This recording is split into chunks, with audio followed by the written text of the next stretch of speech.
प्रभु यीशु मसीह के पवित्र अनुग्रहकारी और जीवित नाम में आप सबों का एफबी लाइव पर हार्दिक स्वागत है। आप सबों को प्रभु ने संभाले रखा है। मुझे फिर से एक बार मौका मिला कि मैं एफबी लाइव पर आप लोगों के साथ प्रभु का वचन बांट सकूं। आइए परमेश्वर के वचन को सुनने से पहले हम अपनी आंखें बंद करें और बीते हुए दिनों के लिए, बीते हुए सप्ताहों के लिए हम मिलकर के एक साथ धन्यवाद दें।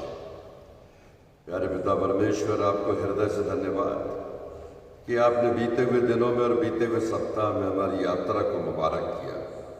हमारे जीवन के हर आशीषों में प्रभु आपने स्वर्ग के भंडार खोल करके हमें वे बातें प्रदान की जिसके के लिए हम हकदार नहीं थे, लेकिन आपने हमारी दुर्बलता, हमारी निर्बलता को ना देखते हुए प्रभु अपने प्रेम और अपनी दया को हम पर बरकरार रखा। इसके लिए धन्यवाद देते हैं और आपको सराहते हैं प्रभु कि इन जलवायु परिवर्तन के दिनों में जहाँ पर संभावनाएं इस महामारी की बढ़ने की बताई जा रही हैं, हम अपने आप को, अपने सारे मित्रों को, सारे परिचितों को, सारे उन लोगों को जो हमारे देश में, प्रदेश में, शहर में, हमारे आसपास पाए जाते हैं, सबको आपके सुरक्षित हाथों में सौंपते हैं।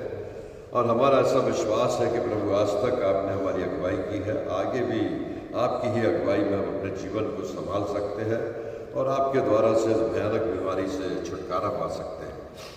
जो रोगी हैं, जो अस्पतालों में हैं, जो चिंतित हैं, जो निराश हैं, जिनके जीवन में पिता परमेश्वर त्योहारों का उत्साह करीब करीब समाप्त हो चुका है, हमारी विनती प्रार्थना है कि उनके उत्साह को बरकरार रखिए, क्योंकि जीवन है, this is the part of life. कभी सुख है, कभी दुख है, कभी पीड़ा है, कभी आनंद है। पिता परमेश्वर, हम सब बातों में आपके द्वारा से संभाले गए हैं और आपके ही द्वारा से सब लोग संभाले जाएं जो एफबी लाइव पर उपस्थित है। हमारी विनती, हमारी प्रार्थना को सुनकर उत्तर देने के लिए प्रभु धन्यवाद। यीशु मसीह के नाम से मांगते, इसलिए सुनिए और दया से ग्रहण कीजिए, आमीन। हम मिलकर गाएंगे, हे प्रभु मैं पुकारता हूँ, सहाय बिन तेरी मरता हूँ। गीत नंबर 222, 222, गीत नंबर 222। हे प्रभु मैं पुकारता हूँ, सहाय बिन तेरे मरता हूँ, तुझे पर आशा रखता हूँ, तो मुझको ग्रहण कर, मुझको ग्रहण कर, तो मुझको ग्रहण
प्रभु का धन्यवाद और स्तुति करते हुए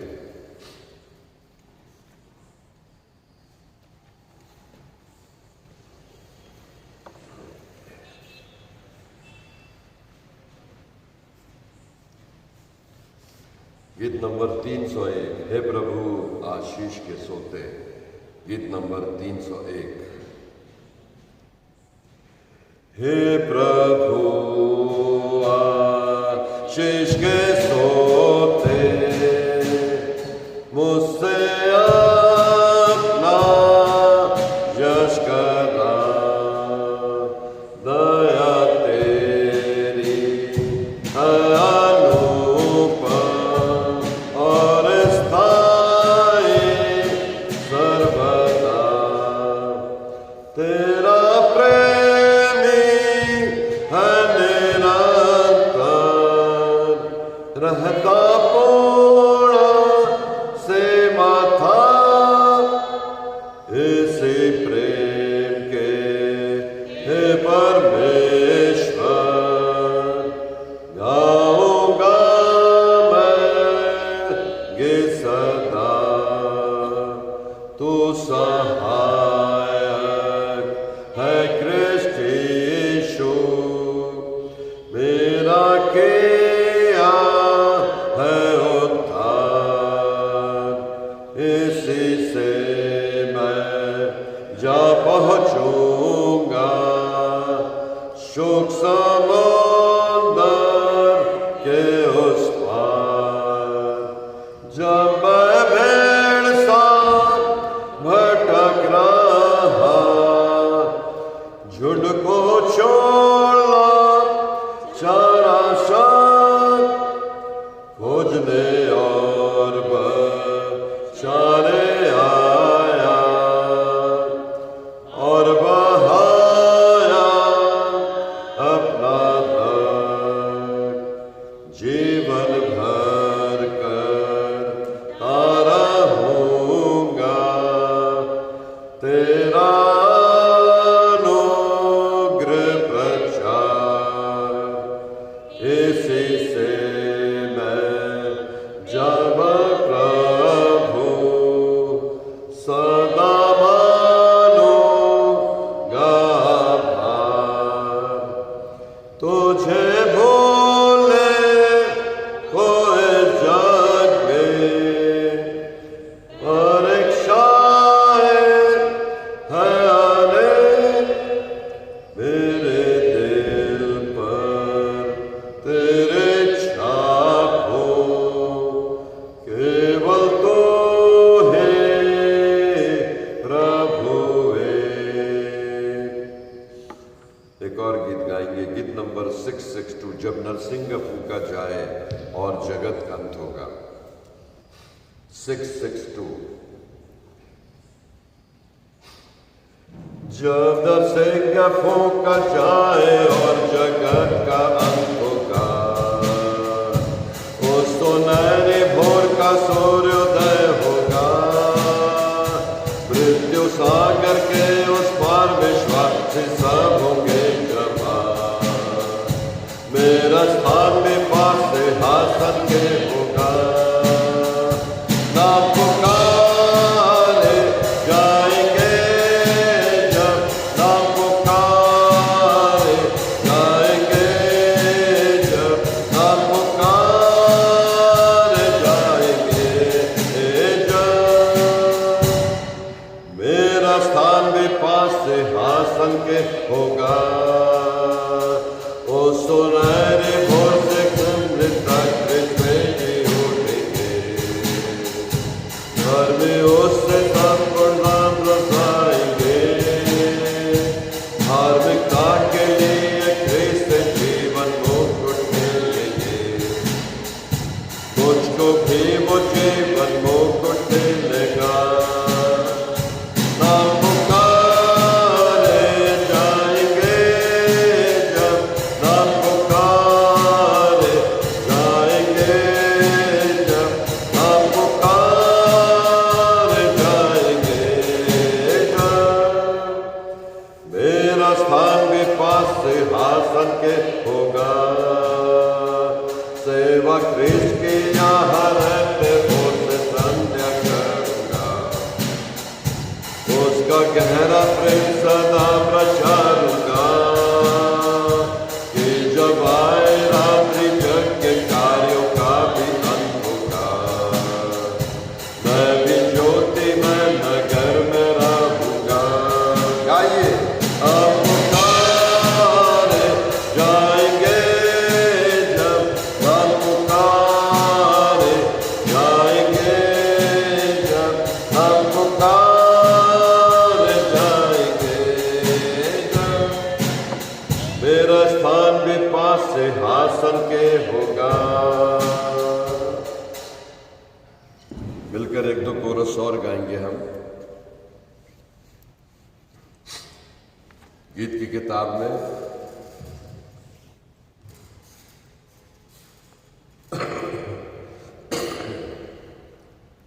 580, गीत नंबर 580 पास में।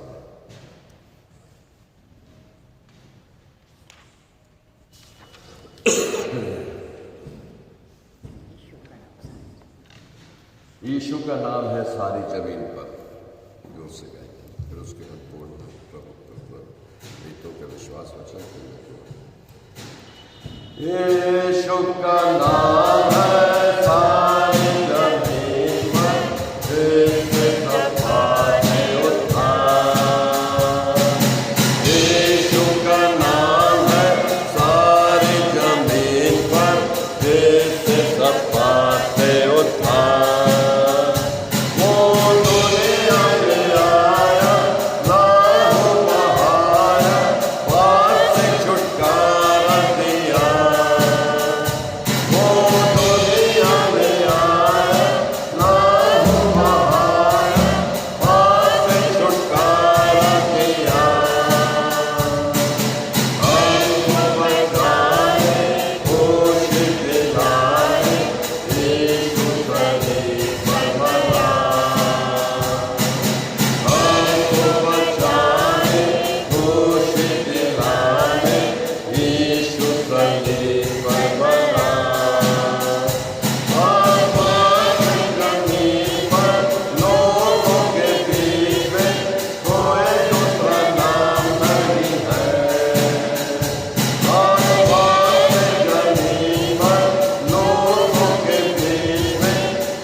एक बार फिर परमेश्वर की असीम कृपा से मुझको, आपको, हम सबों को ये एक सुअवसर प्राप्त हुआ है, एक बहुमूल्य समय प्राप्त हुआ है कि हम एक बार फिर से परमेश्वर के वचन की नज़दीकी में इस संध्या के कुछ क्षणों को अपने जीवन के, अपने उद्धारकर्ता, त्राणकर्ता परमेश्वर पिता की समीपी में व्यतीत कर सकते हैं। आइए हम सब मिलकर अपने प्रेरितों के विश्वास को अंगीकार करेंगे। हम विश्वास करते हैं परमेश्वर सर्वशक्तिमान पिता पर, जो स्वर्ग और पृथ्वी का करता है। हम विश्वास करते हैं यीशु मसीह पर, जो उसका इकलौता पुत्र और हमारा प्रभु है। वह पवित्र आत्मा की शक्ति से गर्भ में आया, कुमारी मरियम से जन्मा पौंत पिलात के अधिकार में डूबोगा, क्रूस पर चढ़ाया गया, मर गया और गाड़ा गया, आत्माओं के लोक में उतर गया, तीसरे दिन मृतकों में से जी उठा, स्वर्ग पर चढ़ गया और सर्वशक्तिमान परमेश्वर पिता की दाहिनी ओर बैठा है। वहाँ से वे जीवितों और मृतकों का न्याय करने आएगा।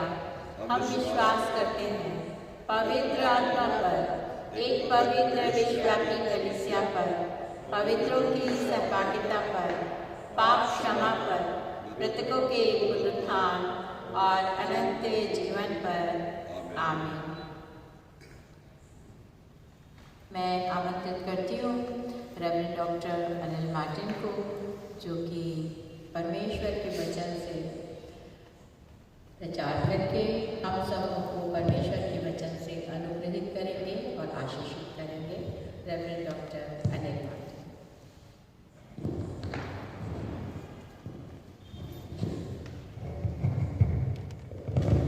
बहुत धन्यवाद आप सबों की इस एफबी लाइव पर उपस्थित होने के लिए। प्रभु का लाखों लाख धन्यवाद।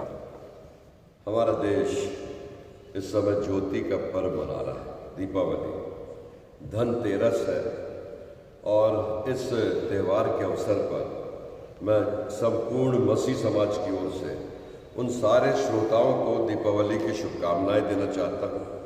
आज का और कल का दिन धनतेरस का दिन के रूप में स्मरण किया जाता है, जहाँ पर लोग एक दूसरे को शुभकामनाएं देते हैं कि धन हो, समृद्धि हो, प्रॉस्पेरिटी हो और सुख और शांति हो सबों के घरों में, सबों के दिलों में, सबों के जीवन में। हम मसीह समाज के लोग भी आप सबों को, जो लोग एफबी लाइव को सुन रहे हैं, मैं हार्दिक शुभकामनाएं देता हूँ।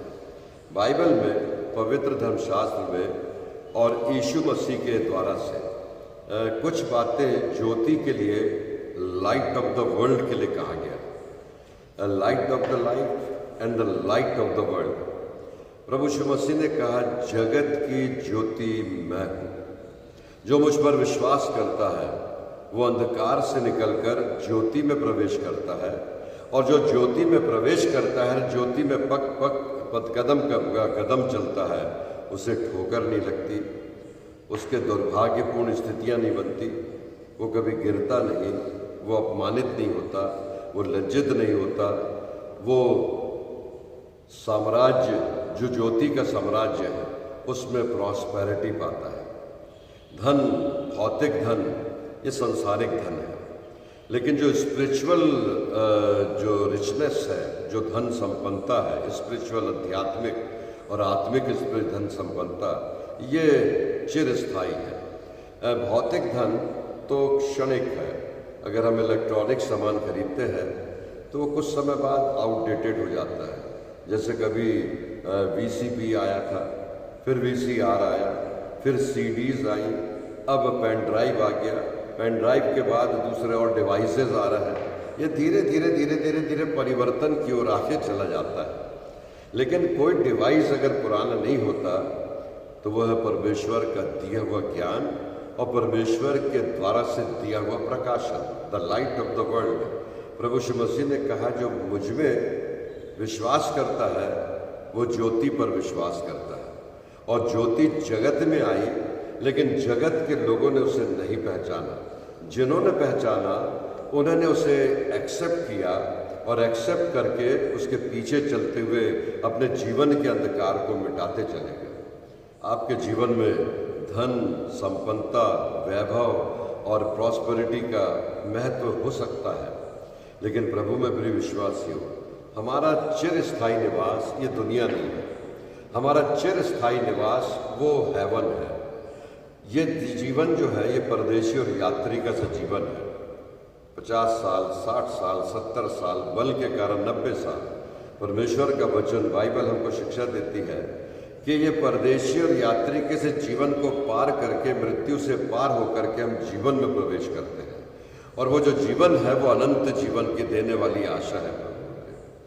मैं केवल इन बातों के साथ, क्योंकि प्रभु यीशु मसीह ने एक एग्जाम्पल दिया कि जब दूल्हा आता है तो दुल्हन उसके आने की बाट जोती है, और दुल्हन के लिए प्रभु यीशु मसीह ने कंपैरेटिवली इस बात को, तुलनात्मक बात को बताया कि जो दुल्हन है वो कलीसिया है, और कलीसिया में जो तेल है, जो दियों में तेल पाया जाता है, जब दिया जलता है तो उसमें तेल होता है, और जैसे वो तेल समाप्त होता है तो दिया धीरे धीरे धीरे करके बुझ जाता है, उसकी रोशनी समाप्त हो जाती है। जो तेल है, जो ऑयल है, वो that is the kind of the Holi spirit. वो पवित्र आत्मा है जो एक व्यक्ति के, एक विशेष विश्वासी के जीवन में पाई जाती है, और वो पवित्र आत्मा उसको प्रज्वलित करती है, उसे ज्योतिर्मय बनाती है। जैसा परमेश्वर ज्योतिर्मय है, उसे ज्योतिर्मय बनाती है। और जब अंधकार से भरा हुआ व्यक्ति इस ज्योतिर्मय व्यक्ति के नज़दीकी में आता है, उसके संपर्क में आता है, तो उसका जीवन भी प्रकाशित हो जाता है, प्रज्वलित हो जाता है, वो ज्योतिर्मय हो जाता है, वो ऐसा प्रकाशमान हो जाता है कि उससे वो खुद को भी संभाल लेता है और दूसरों को भी मार्गदर्शक बन के संभलने के लिए रास्ता दिखा देता है। ये पर्व आप सबों के लिए रास्ता दिखाने वाला पर्व हो।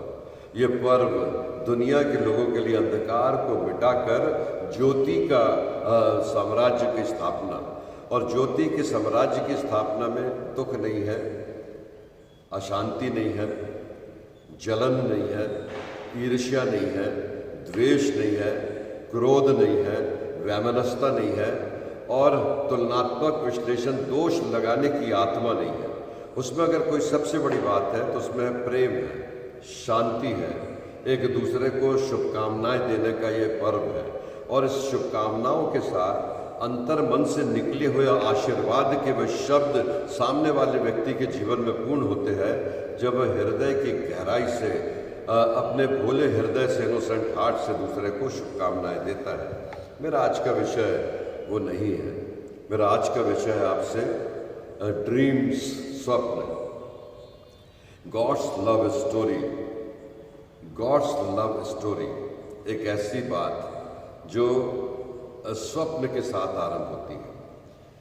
बहुत से लोग हैं जो सपने देखते हैं, बहुत से लोग हैं जो सपनों पर विश्वास नहीं करते, बहुत से लोग हैं जिनके जीवन में अंतहीन स्वप्न आते हैं, आते नहीं हैं, और बहुत से लोग हैं जो ड्रीम्स के विषय में अलग अलग विचारधारा रखते हैं। लेकिन मैं आपसे आज वो बात करने जा रहा हूँ कि जो व्यक्ति सपने नहीं देखता, वो उन्नति और विकास के रास्ते को अवरुद्ध कर देता, रोक देता है। जो व्यक्ति सपने देखता है, वो अपने सपने को साकार करने के लिए वो अंतर्मन से, दृढ़ इच्छा शक्ति से, अपनी योग्यता से, अपनी कैपेबिलिटी से, अपने इंटेलेक्चुअल से, अपने बुद्धिमत्ता से उस सपने को पूर्ण करने का प्रयास करता है। बहुत से लोग हैं जिन्होंने सपने देखा और अपने सपने को सकारात्मक रूप दे करके उसे साकार किया, उसे पूरी रीति से स्वप्न को वास्तविकता में बदल दिया। बाइबल में कुछ उदाहरण है सपनों के, मैं आपके साथ आज शेयर करने जा रहा हूँ। निर्गमन की, उत्पत्ति की पुस्तक, उसका 37वां अध्याय और उसकी पहली आयत में है, लेकिन 5वीं आयत को कोई भी पढ़ेगा। निर्गमन की पुस्तक, ऐसा क्षमा कीजिएगा, उत्पत्ति की पुस्तक, उसका 37वां अध्याय और उसकी 5वीं आयत। यूसुफ ने एक स्वप्न देखा और अपने भाइयों से उसका वर्णन किया। वहाँ पर लिखा है, पूरा हो गया पद, बस। तब वे उससे और भी द्वेष करने लगे। यूसुफ ने एक स्वप्न देखा। यूसुफ कौन था? थोड़ा सा वर्णन को देख लेंगे। 37वें अध्याय में लिखा है, याकूब तो कनान देश में रहता था, जहाँ उसका पिता परदेशी होकर रहा था। याकूब के संतान का वर्णन ये है, याकूब की जो संतान हुई वो ये है। कौन कौन थे? यूसुफ जब 17 वर्ष का था और जब वह नवयुवक ही था, तो अपने भाइयों अर्थात अपने पिता की पत्नियां बिल्हा और जिल्पा के पुत्रों के साथ रहकर भेड़ बकरियां चलाता था। और यूसुफ उनकी बुराइयों का समाचार अपने पिता के पास पहुंचाया करता था। इज़राइल अपने सब पुत्रों से अधिक यूसुफ से प्रेम करता था, क्योंकि वह उसके बुढ़ापे का पुत्र था और उसने उसके लिए एक रंग बिरंगा अगरखा बनवाया था। जब उसके भाइयों ने देखा कि हमारा पिता हम सब भाइयों से अधिक उसी से प्रेम करता है, तो वे उससे बैर रखने लगे और उसके साथ ठीक से बात भी नहीं करते थे। एक पिता जिसकी कुछ पत्नियां और उन पत्नियों से उत्पन्न हुए कुछ पुत्र, ये पुत्र थे 12 और इनमें यूसुफ जो था वो सबसे छोटा था, लहुरा था जिसको कहा गया। ये छोटा पुत्र अपने पिता याकूब इज़राइल का सबसे प्रिय और लाडला पुत्र था। क्यों इसलिए लाडला था कि जब ये पुत्र, बाकी के पुत्र जब भेड़ बकरियां चराने जाते थे तो इन भेड़ बकरियों को चराते हुए ये जो कुछ भी वहाँ करते थे उन बातों को आकर के यूसुफ अपने पिता को बताता था कि बड़े भाई ने ये किया, उसने वहाँ ये खाया, उसने वहाँ वो पिया, उसने वहाँ ऐसा किया। तो ये जो दूसरे भाई थे ये यूसुफ से चिढ़ने लगे थे, बैर रखने लगे, इसलिए कि वो जाकर के पिता को सब बातें बता देता था। अब ऐसा हुआ कि ये छोटे पुत्र ने एक सपना देखा। प्रभु में प्रिय विश्वासियों, सपने आपको भी आते हैं। सपने देखना बुराई नहीं है। सपनों का अर्थ ज्योतिष शास्त्री अलग अलग बताते हैं कि पानी देखा तो क्या अर्थ होगा, तालाब देखा तो क्या अर्थ होगा, सांप देखा तो क्या अर्थ होगा, समुद्र देखा तो क्या अर्थ होगा, बादल देखा तो क्या अर्थ होगा, सिंह देखा, शेर देखा तो क्या अर्थ होगा। ये अलग अलग अर्थ जो वाचन करने वाले बताते हैं, लेकिन बाइबल उन बातों के विषय में कुछ अलग प्रकार की बात है। मैं आपसे बात कर रहा हूँ कि सपने देखना गुनाह नहीं है।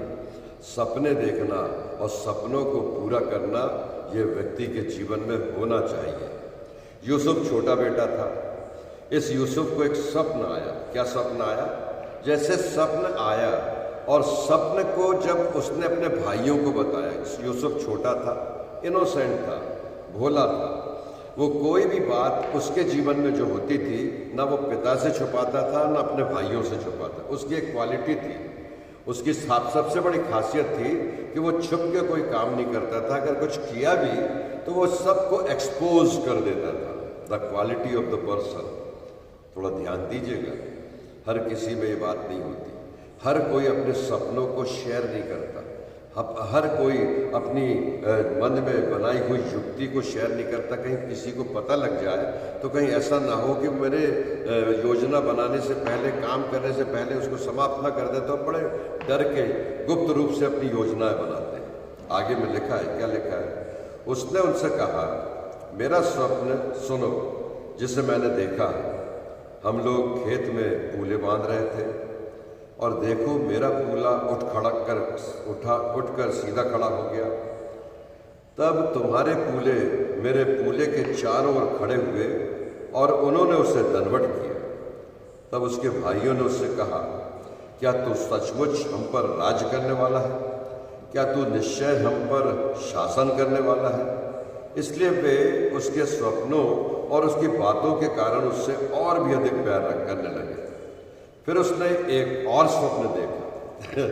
एक स्वप्न तो देखा, क्या देखा? कि खेत में पूले बांध रहे हैं और जो पूला उसने बांधा वो पूला उठ करके खड़ा हो गया और उसके जो भाई, जो दूसरे भाई थे, उनके पूले जो बंधे हुए थे वो उसके सामने नतमस्तक होकर के झुक गए। अब उसने जब ये स्वप्न बताया कि भाई मैंने एक सपना देखा और ऐसा सपना देखा कि मेरा पूला खड़ा हो गया, तुम्हारे पूले दंडवत करने लगे। अब ये भाई लोग बोलने लगे, क्या सचमुच ऐसा होगा क्या कि तू कहीं बड़ा भारी अधिकारी बन जाएगा, राजा बन जाएगा और हमको तेरे सामने झुकना पड़ेगा? छोटे भाई के सामने बड़े भाइयों को झुकना एक बड़ा अजीब सी बात थी। वो उसको एक्सेप्ट करने को तैयार नहीं। लेकिन उसी के तदुपरांत तुरंत ही यूसुफ ने एक और सपना देखा। क्या सपना देखा? पढ़िए आगे। फिर उसने एक और स्वप्न देखा और अपने भाइयों से उसका भी यूं वर्णन किया।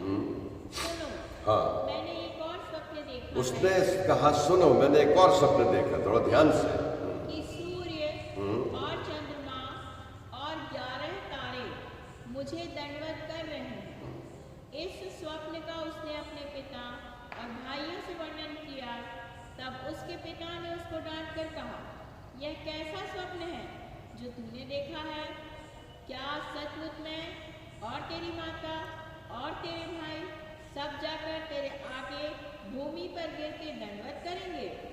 उसके भाई उससे डाह करते थे, पर उसके पिता ने उसके उस वचन को स्मरण रखा। और तब यहाँ पर लिखा है कि जो सेकंड ड्रीम था, जो दूसरा स्वप्न था, उसने एक स्वप्न देखा कि चांद है, सूरज है और 11 तारे हैं, क्योंकि यूसुफ के 11 भाई थे।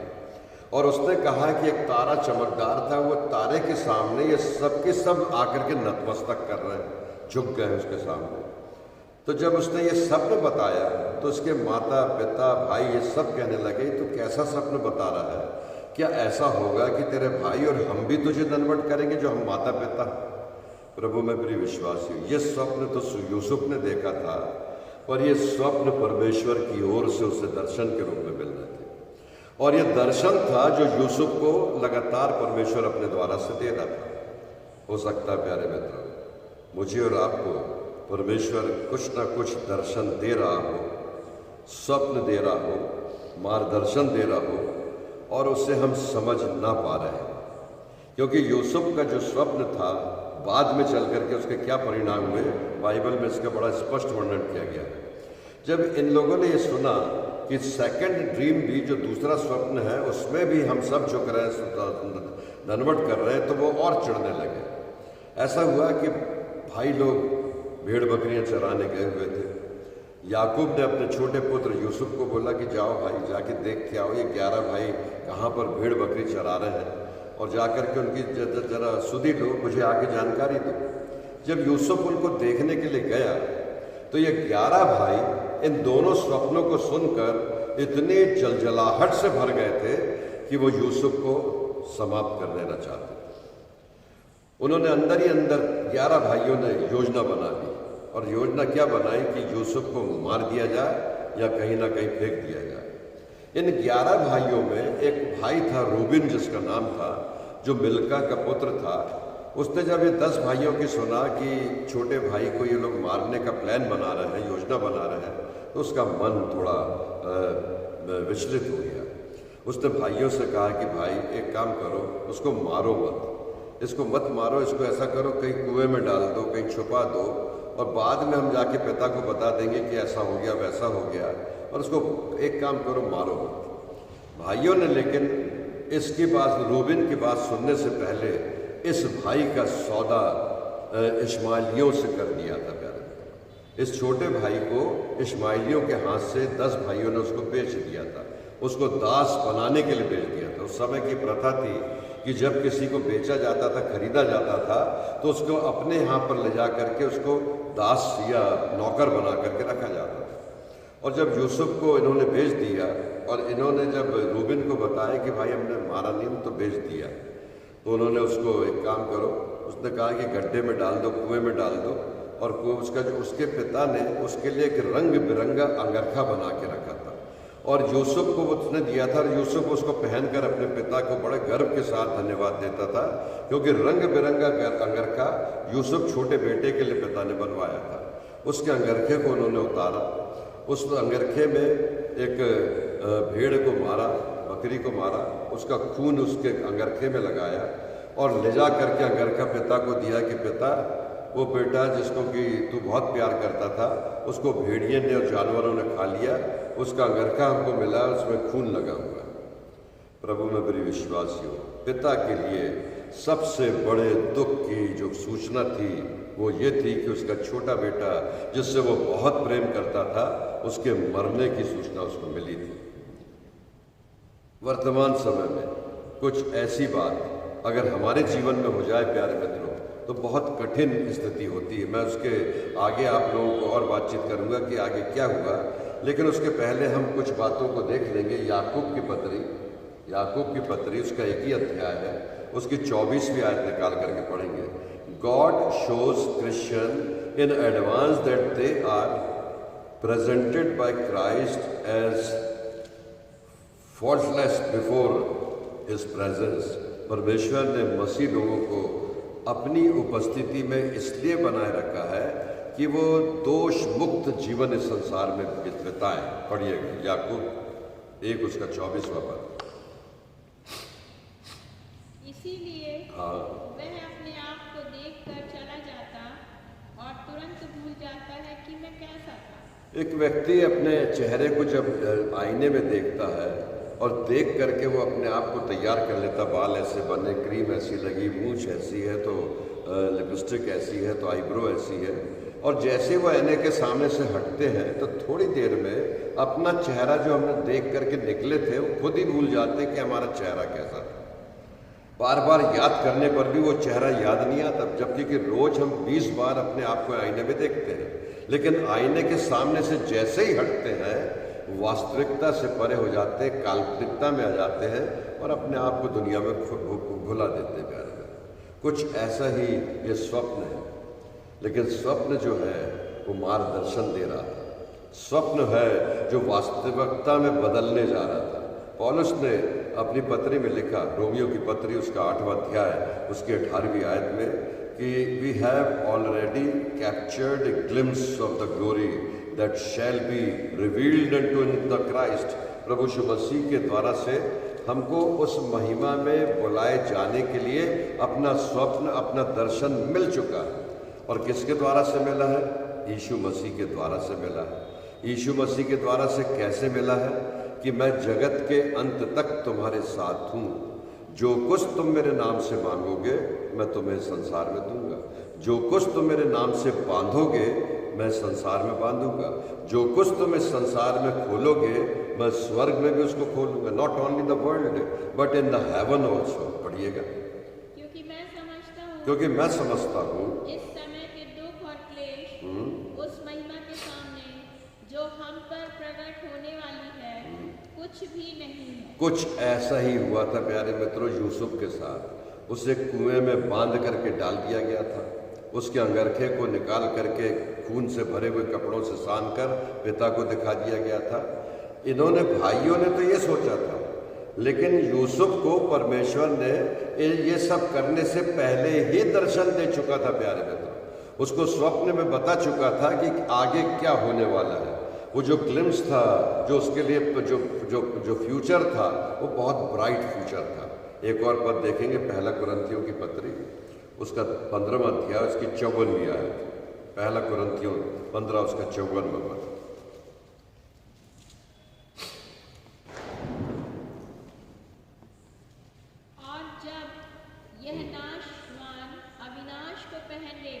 जब यह नाशवान अविनाश को पहन लेगा, अवश्य है कि नाशवान अविनाश को पहन ले। और अविनाश को किसने दिया है?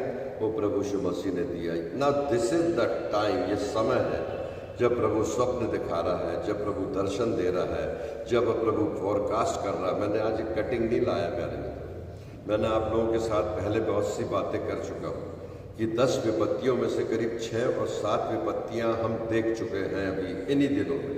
महामारी देख लिया, भूकंप देख लिया, सुनामी देख लिया, कोरोना वायरस देख लिया और टिड्डियों का दल देख लिया। रूस में, रशिया में एक नदी का पानी लाल हो गया।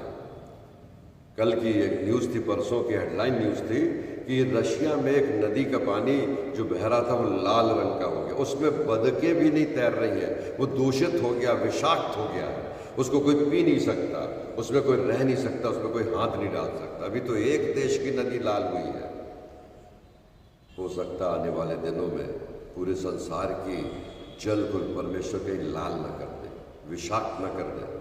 क्योंकि अगर प्रदूषण फैला एक संक्रमण से जिसके ऊपर आज भी हम विजय प्राप्त नहीं कर पाए, एक छोटा सा पिस्सू, एक छोटा सा कीटाणु जिसने कि पूरी दुनिया में हाहाकार मचा दिया।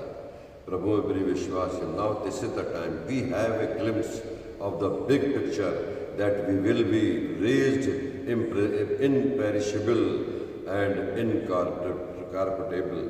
वो जो परमेश्वर की जो बड़ी योजना है, इससे पहले वो कुछ दर्शन दे रहा है, उससे पहले वो कुछ ग्लिम्स दिखा रहा है, उससे पहले कुछ स्वप्न दिखा रहा है, उससे पहले कुछ तथ्यों को, कुछ यथार्थ बातों को वो प्रकट कर। इसको नज़रअंदाज मत कीजिए।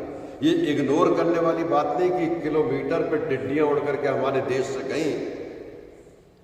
वो ग्लिम्स नहीं था, वो सच्चाई थी प्यारे मित्रों, वो सबसे बड़ी सच्चाई थी कि ऐसा भी दल आ सकता है जो एक बार में किसी पेड़ पे जब बैठते थे तो पूरी हरियाली छाप और उसमें सिर्फ डालियां ही दिखती थी।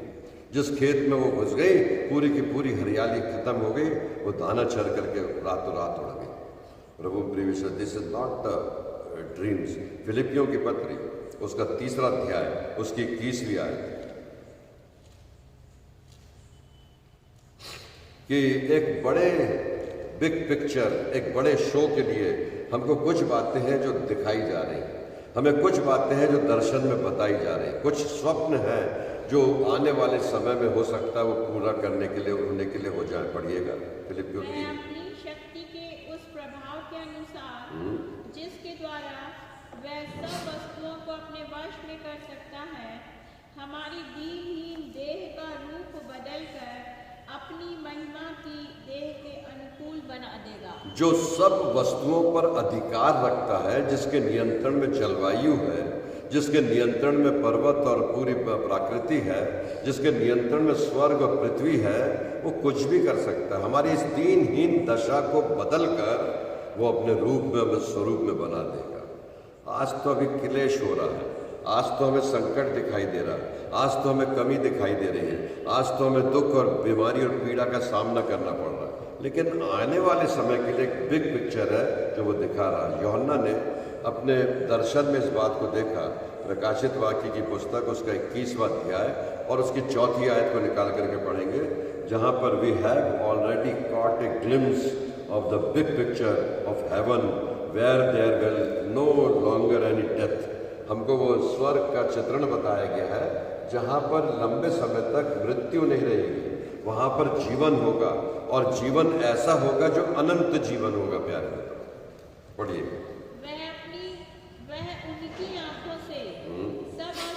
वह उनकी आंखों से सब आंसू पोंछ डालेगा और इसके बाद मृत्यु ना रहेगी, इसके बाद मृत्यु वहाँ नहीं रहेगी और ना शोक उस घर में रहेगा, ना विलाप, ना पीड़ा रहेगी।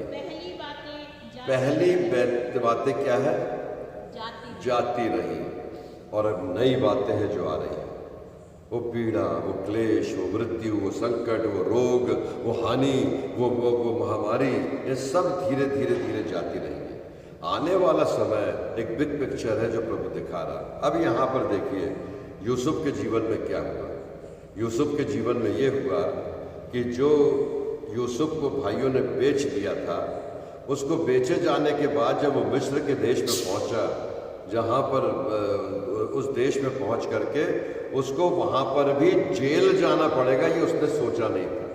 उसको स्वप्न में तो दिखाई दिया था पूला, उसको स्वप्न में तो दिखाई दिया था तारे और सारे चीजें दंडवत कर रहे हैं, लेकिन दूसरे देश में भी जा करके उसको प्रिजनर बन करके, उसे दोषी बन करके जीवन काटना पड़ेगा, ऐसा उसको भरोसा नहीं था। क्या हुआ कि जब वो वहाँ पहुँचा तो यूसुफ के विषय में राजा को जब जानकारी मिली तो यूसुफ को बहुत अच्छा ओहदा मिला और उसको राजा ने इतना विश्वास किया कि उसने अपने घर का पूरा साम्राज्य उसके हाथों में कर दिया, और यहाँ तक कि अपने घर की देखभाल भी, उसके घर की पत्नी और सारे लोगों की देखभाल भी उसने कर दिया। राजा की पत्नी का नाम पोतीपर था, और वो क्या हुआ कि वो पोतीपर की पत्नी जब इस यूसुफ के ऊपर में उसने बुरी नज़र डाली और उसने कोशिश करी कि यूसुफ से अपना संबंध बना ले। वो घर में जब अकेला था, जब वो अकेली थी, तो उस महिला ने यूसुफ के ऊपर में अपने द्वारा से प्रभाव डाली, और जब उसको पकड़ करके उसने अपनी इच्छा पूरा करना चाही तो यूसुफ अपना कपड़ा वहाँ छोड़ करके निकल करके भाग गया।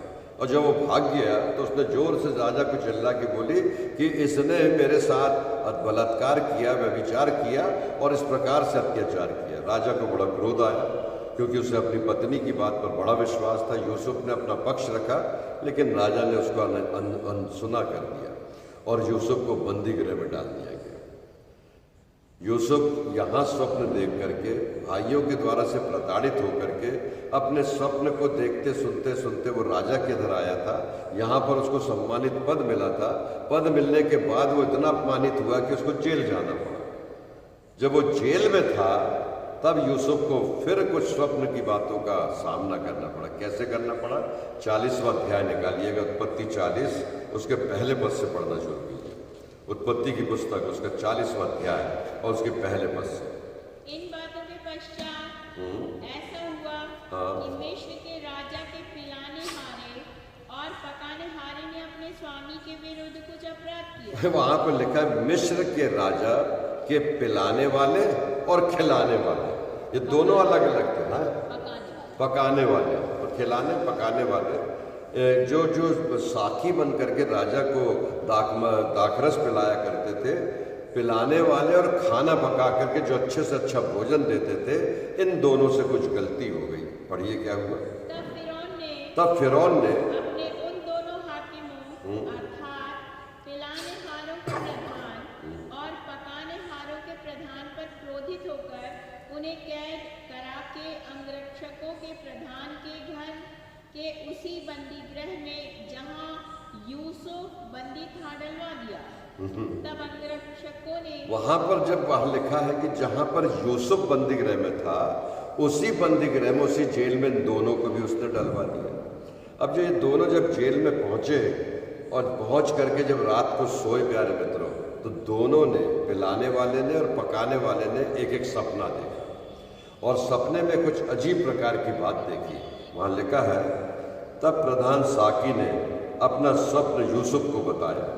क्या बताया कि मैंने स्वप्न में देखा कि मेरे सामने एक अंगूर की लता है और उस लता में 3 डालियां हैं और उसमें मानो कलियां लगी हैं और वे फूलों और उसकी गुच्छों से अंगूर लगभग पक गए हैं। तब फिरौन का कटोरे मेरे हाथ में था, इसलिए मैंने अंगूरों को लेकर फिरौन के कटोरे में निचोड़ा और कटोरे को फिरौन के हाथ में दे दिया। तब यूसुफ ने उससे कहा, एक ने देखा क्या? अंगूर देखा और अंगूर को निचोड़ करके फिरौन के कटोरे में डालता हुआ देखा। ये दोनों स्वप्न को अर्थ जानना चाहते थे। वहाँ पर जो खोजा था, जो दूसरे लोग थे, उन्होंने बोले कि भाई एक यूसुफ है जिसको सपनों का अर्थ मालूम है। इन दोनों ने जाकर यूसुफ का पाँव पकड़ दिया, बोले यूसुफ हमने स्वप्न देखा तो इसका अर्थ बता। अब जब जिसने ये देखा था कि अंगूर को निचोड़ करके उसके प्याले में दिया डालना जा रहा है, यूसुफ ने कहा कि देख भाई, 3 दिन के बाद फिरौन तेरे ऊपर में दया करेगा और तो फिर वापस फिरौन राजा के पास उसको पिलाने के लिए तेरी नियुक्ति हो जाएगी, रीइंस्टेट कर दिया जाएगा। उसके लिए तो मानो वह आकाश के आशीषें बरस गई। जब यूसुफ के मुंह से उसने ये सुना तो उसके पांव पर गिर गया कि इतना बड़ा स्वप्न का अर्थ उसने बताया। लेकिन दूसरे पकाने वाले ने क्या स्वप्न देखा, इसलिए रसोइये ने जब देखा कि उसने सपनों का फल अनुकूल बताया है, तो उसने यूसुफ से कहा कि मैंने भी एक स्वप्न देखा है कि मेरे सिर पर सफ़ेद रोटियों की 3 टोकरियां रखी हैं और ऊपर की टोकरी में फिरौन के लिए सब प्रकार का पका हुआ भोजन है और पक्षी मेरे सिर पर की टोकरी में से उस वस्तु को खा रहे हैं। तब यूसुफ ने कहा, इसका फल यह है कि 3 टोकरियां 3 दिन, 3 दिनों के भीतर फिरौन तेरा सिर कटवा कर तुझे एक वृक्ष पर लटका टंगा देगा और पक्षी तेरे मांस को नोच नोच करके खाएंगे। 3रे दिन जब फिरौन का जन्मदिन था, उसने सब कर्मचारियों के लिए भोज किया और अपने कर्मचारियों में से प्रधान साकी और प्रधान रसोइये दोनों को बंदीगृह से निकलवाए और प्रधान साकी को फिर से साकी के पद पर नियुक्त किया और वह फिरौन के हाथ में प्याला देने लगा। परंतु उसने प्रधान रसोइयों को टंगवा दिया और जैसा कि यूसुफ ने उसके सपनों का फल उसको बताया था, फिर भी प्रधान साकी ने यूसुफ को स्मरण न रखा, परंतु वह उसे भूल गया। परमेश्वर के वचन में लिखा है कि इतना होने के बाद भी यूसुफ को वो याद नहीं रख पाया, लेकिन उसको भूल गया। लेकिन पूरे 2 वर्ष बीत गए। 2 वर्ष बीतने के बाद फिरौन ने एक स्वप्न देखा। क्या स्वप्न देखा? कि वह नील नदी के किनारे खड़ा है और देखो नील नदी के पास 7 सुंदर और मोटी गाय निकलकर कछार के पास चरने लगी। तब उसने देखा कि उनके पास 7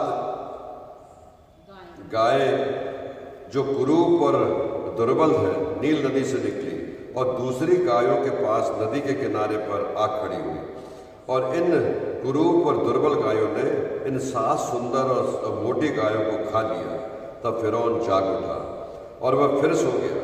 तब उसने दूसरी बार स्वप्न देखा कि एक डंठल में से 7 मोटी और अच्छी बालें निकली हैं।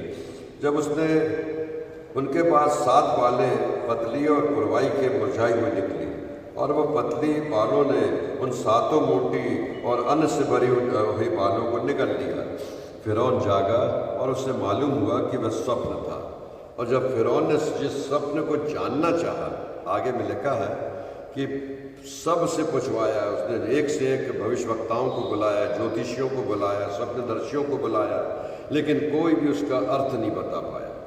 आखिर में किसी मंत्री ने उससे कहा कि भाई राजा, हमारे बंदी गृह में एक व्यक्ति है जिसने 2 बार स्वप्न के अर्थों को बताया है।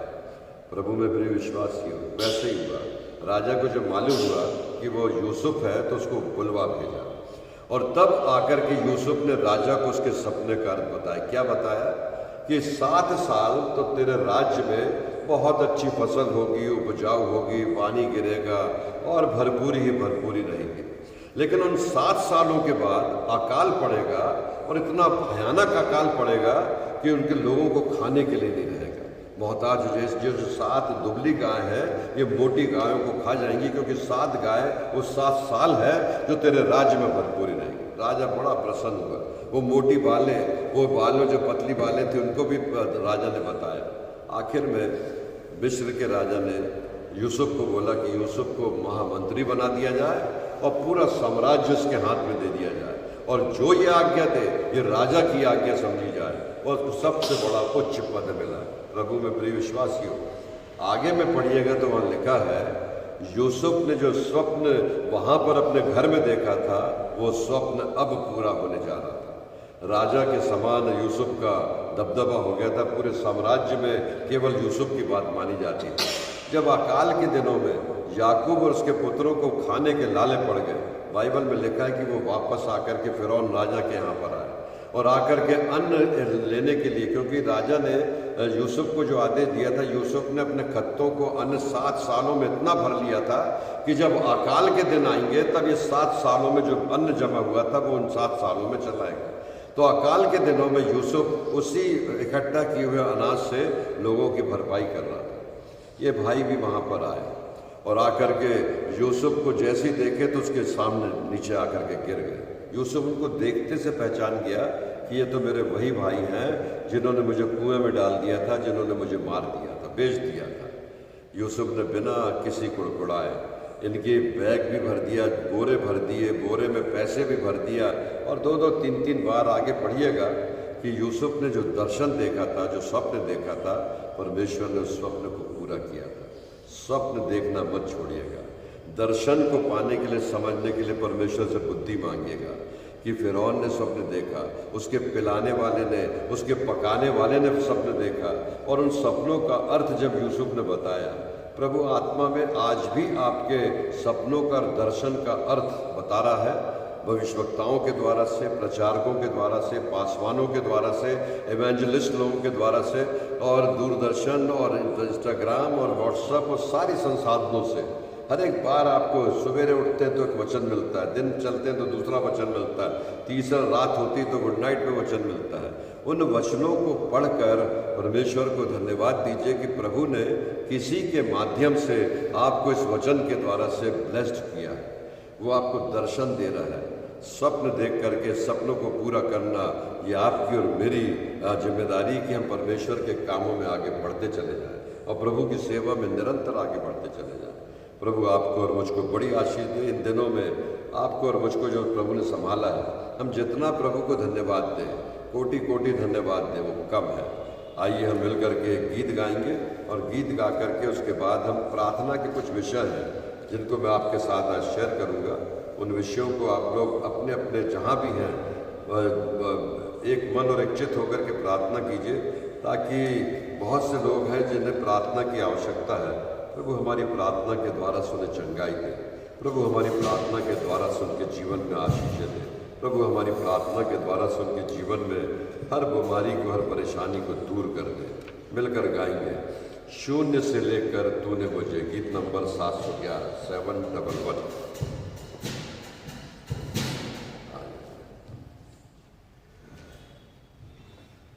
शून्य से लेकर तूने मुझे रच दिया अपने ही खून से,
हम अपने सरों को झुका करके प्रभु आपको हृदय से धन्यवाद देते हैं आज के इस पवित्र FB लाइव के संदेश के लिए। प्यारे पिता परमेश्वर, आपने स्वप्नदर्शी बना करके हमें संसार में मार्गदर्शन दिया है। वर्तमान में भी प्रभु आप कल, आज और युगानुयुग तक एक से परमेश्वर, ना बदलने वाले खुदा हैं। आप अपने दासों को, अपने बंदों को, अपने विश्वासियों को, आपके भय मानने वाले लोगों को मार्गदर्शन दे रहे हैं और उनके द्वारा से गलत डॉक्ट्रिन, गलत शिक्षकों से सावधान रहने के लिए लगातार प्रभु आप हमें संदेश दे रहे हैं। प्यारे पिता परमेश्वर, भौगोलिक रूप से भारतवर्ष में जिन कलीसियाओं ने अपनी सेवाएं दी हैं, पिता परमेश्वर, Mennonite church, Methodist church, CNI church, ELC church और बहुत सी कलीसियां हैं प्रभु, जिन्होंने भौगोलिक दृष्टिकोण से अपने अपने क्षेत्रों में सुसमाचार के प्रचार का काम किया है, उन्हें आप बड़ी आशीष दीजिएगा। जो प्यारे पिता परमेश्वर, इस समय में नई नई कलीसियाएं स्थापित होते चले जा रही हैं, जहाँ पर हाउस चर्चेस बनते चले जा रहे हैं, जहाँ पर इंडिपेंडेंट कांग्रीगेशन, पासवान बनते चले जा रहे हैं, उन्हें बुद्धि, ज्ञान और आत्मा दीजिएगा कि वे परमेश्वर के वचन में से उचित संदेश दे सके, दर्शक बनकर के ज्योति की संतान बनकर प्रभु यीशु मसीह की सेवाओं को, बहुआयामी सेवाओं को अपने द्वारा से बिना घटाए बढ़ाए, बिना तोड़ मरोड़ किए, व्यवस्था की बातों से सुसमाचार तक, प्रभु अंत तक वचन की सच्चाई में प्रचार करते रहे। गलत शिक्षकों से हमें बचाइएगा, कलीसिया को सुरक्षित रखिएगा। जो भेड़ों के भेष में भेड़िए के रूप में आते हैं और कलीसिया को छिन्न भिन्न करते हैं, उनसे सचेत रहने की आत्मा दीजिएगा। प्यारे पिता परमेश्वर, हमारे बुजुर्गों के लिए भी हमारी विनती प्रार्थना है। मिस्टर और मिसेस वॉशिंगटन जॉर्ज के लिए, मिस्टर और मिसेस SC लाल के लिए, मिस्टर बख्श के लिए, श्रीमती AJ मसीह के लिए, श्रीमती नथानियल के लिए, श्री YP सिंह के लिए। अरे पिता परमेश्वर, हमारी विनती और प्रार्थना है, सारे लोगों को छू करके चंगाई दीजिएगा, उन्हें अपनी पवित्र आत्मा दीजिएगा, अपनी सामर्थ दीजिएगा। मिस्टर और मिसेस क्रोजियर के लिए, मिस्टर और मिसेस कुशल स्वरूप के लिए, मिस्टर और मिसेस WS थॉमस के लिए, मिस्टर और मिसेस निरंजन मसीह दास के लिए, मिस्टर और मिसेस सुभाष सिंह के लिए, मिस्टर और मिसेस जोनाथन सिंह के लिए, महिमा नॉट, उनके पति आशीष, उनकी बहन नमिता और उनके पति अबनाता पानी को जो कोरोना हो गया है, Lord Jesus touch them and heal them. Namita को, अबनाता पानी को, रिनेट को, अजय पवार को आपके हाथों में सौंपते हैं। कोरोना वायरस ने प्रभु उनके ऊपर प्रभाव डाला है, हमारी कलीसिया के लोगों को छू करके प्रभु चंगाई दीजिए। और भी बहुत से लोग हैं जो ICU में हैं, और भी बहुत से लोग हैं जो कोरोना वार्ड्स में हैं, और भी बहुत से लोग हैं जो क्वारंटाइन हैं, और भी बहुत से लोग हैं जो कंटोनमेंट एरिया में हैं। सबको प्रभु अपने सुरक्षित हाथों से छू करके चंगाई दीजिए लॉर्ड जीसस। इन शीत ऋतु में कोरोना वायरस के बढ़ने के चांसेस बहुत बढ़ गए हैं, लेकिन हमारा विश्वास है प्रभु कि आपके पवित्र आत्मा के द्वारा से, उस चंगाकारी हाथों के द्वारा से वे सारे लोग सुरक्षित किए जाए और आपके द्वारा से बचाए जाए। आज हमने प्यारे पिता परमेश्वर एक परिवार के निमंत्रण में मालती वर्मा के लिए उनके घर में जाकर के प्रार्थना की है। वो 1 साल से बेड रिटर्न है, 1 साल से उनके मुंह की आवाज़ नहीं निकल रही, 1 साल से अपने बच्चों को, अपने पति को पहचान नहीं रही। प्रभु आप डॉक्टरों के डॉक्टर, वैद्यों के वैद्य, Lord Jesus touch her and heal her.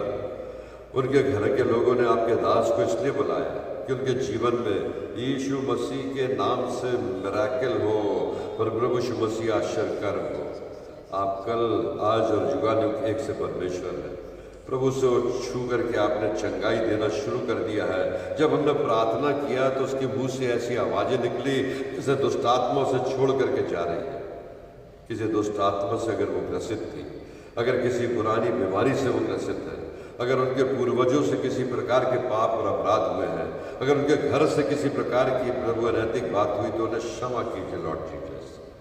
Prabhu forget है, उन्हें क्षमा कीजिए कि उस बहन के जीवन में आपकी चंगाई को वो देख सके। प्यारे पिता परमेश्वर, हमारी विनती प्रार्थना लॉर्ड जीसस, डिप्टी और नेहा के जीवन में आपने एक और विवाहित जीवन का एक नया वर्ष दिया है। प्रभु आपने उन्हें संभाला है, धन्यवाद देते हैं। विनती और प्रार्थना करते हैं कि बहुत से लोगों के इन दिनों में एक नए वर्ष की शुरुआत हुई है। हम प्रीत के लिए, नम्रता स्वरूप के लिए, इस रीति से मिस्टर मिसेस डैनियल डेविड के पुत्र और उनकी बहू के लिए इस रीति से विनती और प्रार्थना पिता परमेश्वर, जहाँ पर बहुत से लोगों के जीवन में आपने मैरिज एनिवर्सरी, विवाहित जीवन के बहुत वर्षों का अनुभव किया, अगला वर्ष सबका आशीषित हो और वे आपके प्रेम और आपके अनुग्रह में बढ़ते चले जाएं। रोहित बाबरू के जीवन में आज एक नया वर्ष आपने दिया है, आप उनके साथ होइए कि अगला वर्ष आशीषों से भरा हुआ हो। प्रवीण ओरियल के लिए प्रार्थना करते हैं प्रभु, touch him and heal him. Lord, आप राजाओं के राजा हैं, प्रभुओं के प्रभु हैं, आप उन्हें छू करके चंगाई दीजिएगा। उज्ज्वल को छू करके आपने चंगाई दिया, धन्यवाद, thank you Jesus, thank you Lord. Ujjwal Tirkey को छू करके आपने चंगाई दिया, धन्यवाद प्रभु।